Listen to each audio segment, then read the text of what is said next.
We're going to be kicking today's tour off in the apple room, so come on in with me and we'll see what's going on there.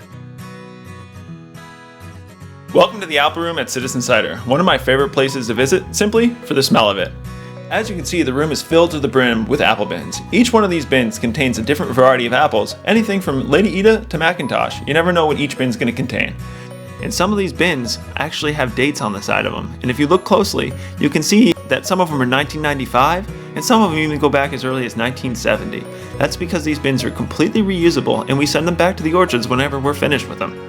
You can also see the names of orchards on the sides of each of these crates. We pull from about 25 different orchards from around Vermont and upstate New York to make our cider.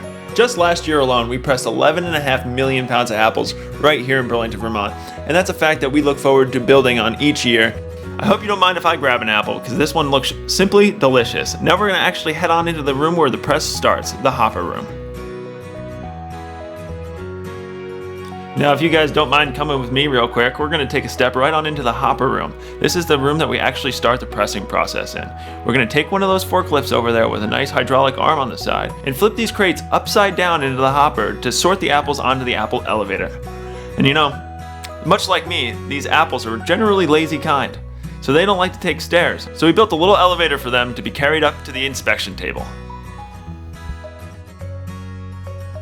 Moving on to the next part of our process, we're going to be looking at the inspection table.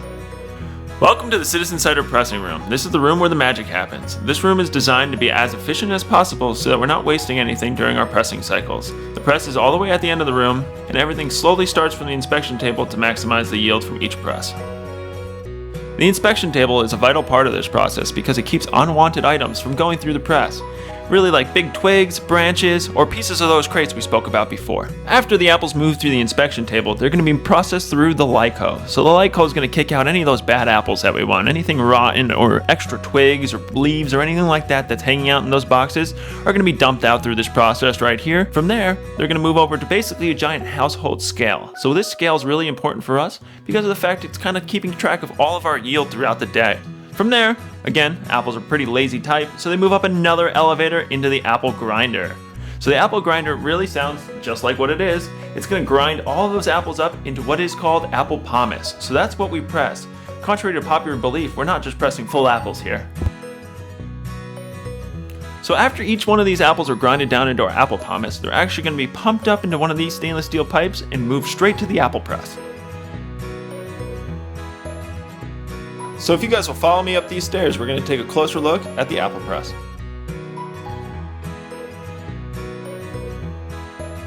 So as we take a closer look at the apple press, you'll see these blue wires on top each correspond to a different filler head.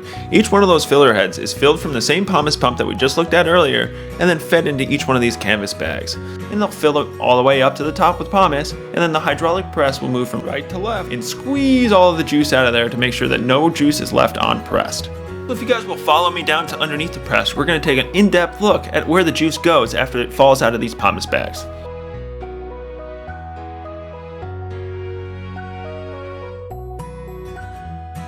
So once we've used the press, all the juice is actually going to fall through that conveyor belt that you're looking at there. It acts as a giant strainer, so it's full of little tiny holes so that the pomace will actually fall down and be able to ride that conveyor belt down into this dumpster that we then will take over to local farms, because this is a completely sustainable process.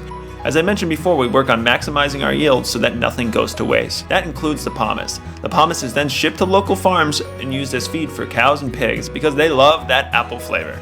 So once the juice has been caught by the catching tray underneath that conveyor belt we just talked about, it'll move down into this tank here. And once this processing tank has been filled, we move it over into our holding tanks. These holding tanks will basically just keep the cider cold enough so that it doesn't start its fermentation cycle before we fill our cider tanker and move it over to Pine Street. So I hope you guys enjoyed the tour today, and I'm going to take a bite out of this apple if you don't mind, because it looks simply delicious. And I hope to hold the tour where I can see your smiling faces again soon. Cheers.